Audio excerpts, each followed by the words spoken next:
get right into this. Myron talking to the University of Michigan students again on Uncensored about ICE and everything else. Ryan, how are you? How you doing? Good. What's up? What's your disagreement? I'm not disagreeing. I'm just thankful to be here and thankful for the thing that. Okay, we know. What's that? Damn it. Right away. Okay, my question is... It's like me and you only. Are there anybody? Yeah, it's just us. Dang it is just us.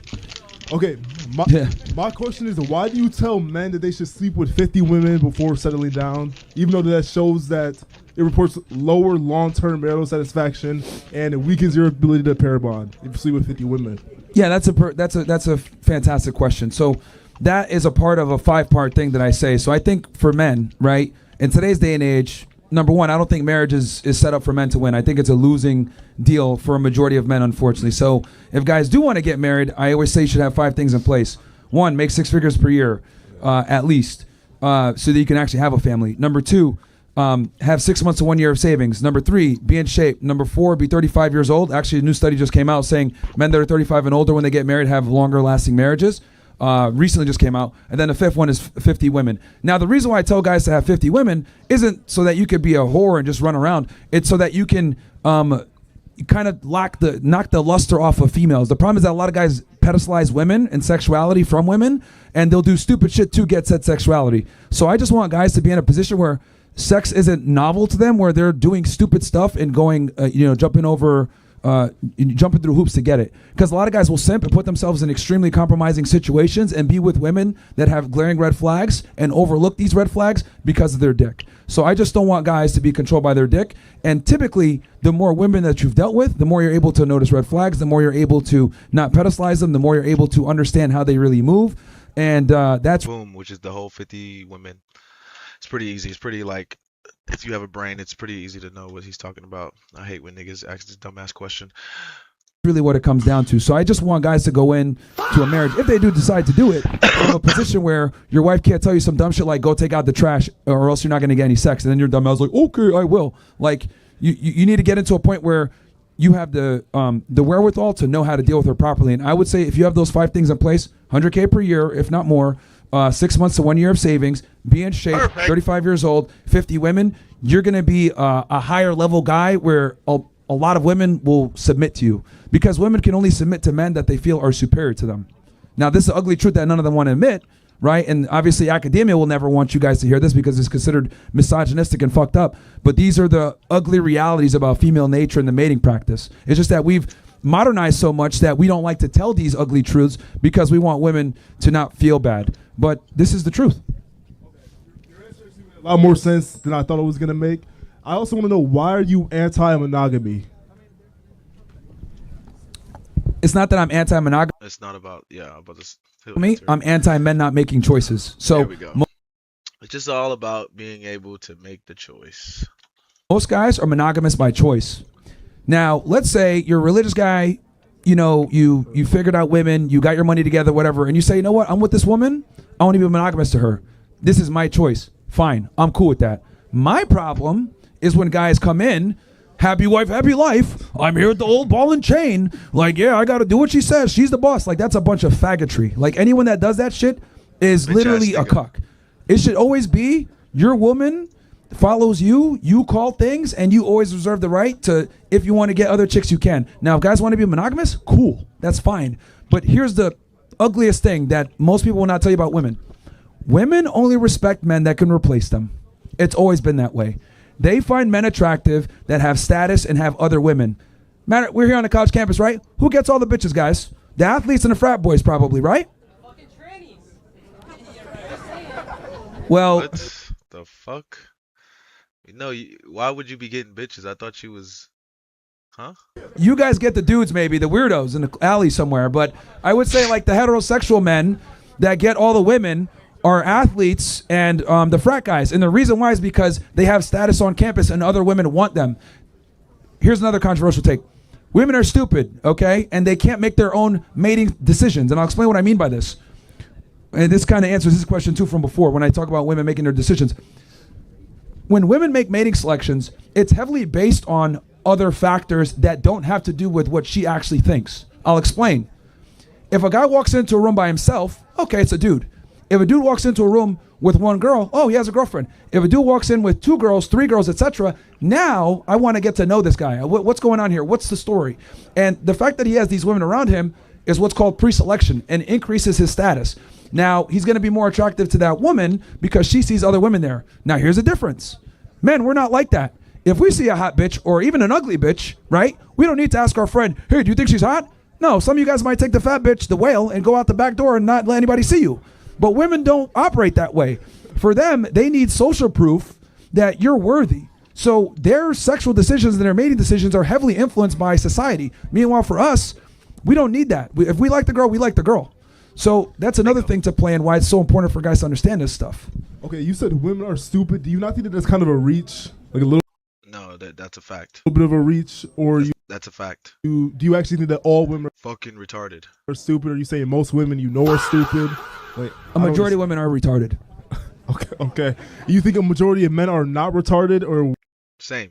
we're smart? A majority of men are retarded too, but the difference okay. is, Then, yeah. here's the You don't give a fuck when we say that though. That's the problem. thing. Here's the difference. Men that are retarded are penalized for it. Women that are retarded are not. So you think people in general are usually retarded? They are, but women don't pay the consequence for being retarded. And niggas don't give a fuck if we say niggas are retarded. Nobody gives a fuck. So that's why he didn't get shocked when he heard that. What? You said niggas are retarded? What you said? He didn't get shocked when he heard that shit. Nobody gives a fuck. Retarded. Okay, that's actually kind of a fair point. Okay. Yeah, like all right. At least he's not a disingenuous debater, like a bitch ass nigga. no worries. At least he has some Like, you could have 50 fucking a brain. IQ as a bitch and get like a multimillionaire. If you got a 50 IQ as a guy, you're cooked, bro. Like, you know. Did you say having kids too late is making people autistic? Hello. Yeah, what's so my question's about your media presence in general. My media presence. Yeah. Okay. So it's pretty clear, like with events like this and on Instagram and your podcast, you've got people in line telling people, you got your workers in line telling people to like ask controversial questions. It's pretty clear that you're trying to like respond with controversial topics and get a lot of views from this. That's the whole point of him being here right now is to have a conversation about certain topics. They're telling them when they're in line to ask controversial topics because we're not here to just say, hey, thank you for being here. Like, that's not the whole point. The whole point is have a conversation. So if you have a question, you should come ask a question. I didn't even know that somebody's saying ask controversial. That's not us. But my question is, when you're spreading these things, it's fine for you to have a business like that, but do you, like, first of all, do you think that events like this, spreading misinformation, actually has a real-world effect? Okay, what misinformation? Like, for example, that you're a Holocaust denier, and you wear those shirts that say, let them cook, like you're promoting anti-Semitic propaganda, neo-Nazi propaganda, like that has real-world effects. Okay. Do you care about that at all? Okay. And if you don't, why? Okay, so number one, boom. And then number two, when it comes to the Holocaust, here's the thing, and I've been very explicit about this, but I'll say it again. I don't deny the Holocaust. I just don't believe the official narrative that they presented. The 6 million. Yeah, I don't believe But that. it's one of the most documented events in history. You can actually do your own research and find that it's 6 million. Okay. But you can choose not to do that and spread misinformation. And then all your followers on Instagram, if you read the comments, like these people take this information. That guy two questions ago, like you see, like you can form the political beliefs of some of these people. This has real world consequences that you just seem not to care about. Okay, let me ask you this. So, you said that it's a widely documented event and it happened, whatever. I'm not denying that it occurred, but what I will say is this, because I don't believe the official narrative. Israel just got done doing a genocide. We witnessed for 2 years bombing all over Gaza, tens of thousands of people being killed, children, innocent people, etc. Every human rights organization has come out and said that it's a genocide officially, right? According to the definition. What do all the Zionists do? What do all these Jews come out and say? Oh, it wasn't a genocide. It wasn't a genocide. Well, we have 4K evidence that it was a genocide. We literally saw the kids getting blown up, but they deny it. So my thing is this. If they can openly deny a genocide that we all witnessed in 4K, what makes you think they won't lie about an event that occurred back in the 1940s with limited video footage, with limited evidence, right? Besides paper evidence that they said that they found after the war, by the way. And then Imagine. the other thing you also need to understand is that the Holocaust is a very lucrative business model. And one of the niggas was fucking. One of the niggas that was the fucking prosecutor was Jewish. Like it was really like a fucking. You could have just made it a movie. As well as a victimhood magnet. It allows them to monetize through museums, through tours, through books, through movies. It allows them to have a perpetual victim narrative, a perpetual victim status. So anytime someone questions them or criticizes them, they say, oh, my Holocaust. And they go ahead and say, I'm a Jew, I'm being persecuted. The reality is that if you're going to go ahead and deny a genocide, and we just witnessed that in 4K, what won't you lie about with other things, especially when the Holocaust is a pivotal part of your identity from which you draw so many benefits? What I would say that's important in all of this is finding credible documentation, and that's exactly what they have for the Holocaust. They have the Nazi Germany's own records of the war that were kept in U.S. archives after the war, and like these are credible documents. That's what history is, looking at credible documents. Then when you look at GAZA, a lot of the information that's coming out is not credible. When you that's crazy. Oh no, he's done. He's cooked. At least I thought he might have said he would have sided. No, that's fucking crazy. That's crazy. He's obviously a Jew. This is a Jew.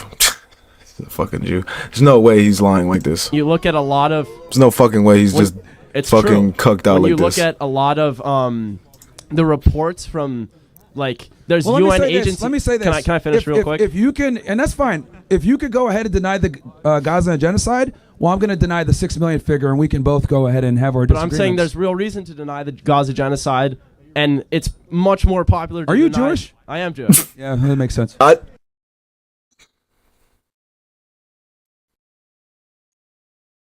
But I mean, okay, that's an ad hominem. Like, No, it makes don't sense. have a Like, real argument there. You're And coming I'm here saying- pushing the Hasbara.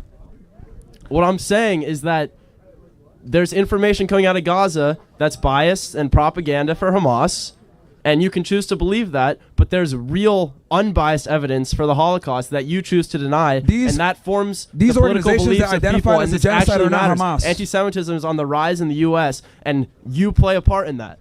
Okay. And you seem not to care. Here's the thing. Anti-Semitism is on the rise because of bad Jewish behavior. That's not me. I'm not the one that decided to carpet bomb a bunch of do innocent play a part people in that. and say it's self-defense. I'm just reporting the facts, and then how people respond to that is what it is. And the thing is that, see, you guys don't want to take accountability for conducting a genocide, and I find it also interesting how you're saying, oh, well, this is all Hamas propaganda. Dude, we're talking about Human Rights Watch, B'Tselem, which is an Israeli organization. They're even labeling it a genocide. Many Israeli scholars, many Jewish scholars have come out and called it a genocide. There's also Muslim scholars that are saying that's not a genocide. Like, that goes both ways. Like who?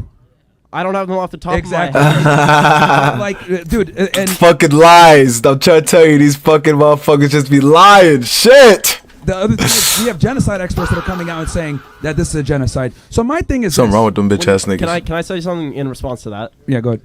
You said there are institutions saying this, but the UN institution that called this a genocide, the UN's report that they get information on the genocide about, the three leaders of that have long anti-Semitic histories. There is bias in the media, and there is propaganda against Jews in all of this. Like, okay, you guys and call people can everyone an deny anti-Semite, that. so I don't No, even I'm take not that calling seriously everyone anymore. anti-Semitic. Because you said they have anti-Semitic histories. Translation: we call out bad Jewish behavior. Like, the thing is, like, Jews don't like being called out on their bullshit. They just don't. Because then you guys want to call it anti-Semitism. Look, I call out every group. I talk about blacks. I talk about Muslims. They do dumb shit. I talk about every group of people. White people, white women, everybody. And my thing is, like, there's just this one group that will cancel you, shut it down, call you an anti-Semite, try to ruin your career, etc. When you say things that are true, right? You guys literally just got done doing a genocide. You guys are doing a whole bunch of wars across the Middle East, and then a genocide that the Holocaust, what you're talking about, To kill 6 million people in that period of time in the way that you guys allege that you killed them just doesn't make sense. It doesn't add up. There weren't enough ovens for the cookies, when you bro. reference, there weren't enough ovens for the cookies, man. Thing. Like there just weren't. You say that, but you can look at the actual documentation. Only 2.7 million people died in that from the way. Nuremberg trials, which were a fucking witch hunt. There's which 3.3 from like the documents that the Allies found. From the documents that the Allies found, where they were like, "Oh yeah, these are meticulous Nazi records," and we know that the Russians were there first, and they had their issues, and they forged some of the stuff. Lying. It's not that. I'm just saying it just doesn't make sense that it would be conducted in the manner that they allege it was conducted and with the figures that they allege were done. I'm not denying that it happened. I'm saying that I'm questioning the numbers and some of the facts and circumstances behind how it happened. That's a big difference. See, all right, I don't want to take too much more time, but you can question. Oh, sorry. And the reason why you guys have been able to use this fable for so long is because questioning the Holocaust or questioning Jewish power or world Jewry has always been a frowned upon topic and can get your career destroyed. So you guys have been able to enjoy no one being able to criticize you about it until we witnessed the genocide that occurred that started in 2023. Now we can criticize Jewish power. My last statement is that you can question it, but when you put online that your questions are your firm beliefs, your followers take that and make that their actual beliefs, and it's no longer questioning. That's their real sentiment, and it's rising in the U.S. and it has real effects. Again, anti-Semitism is a byproduct of bad Jewish behavior. Simple as that.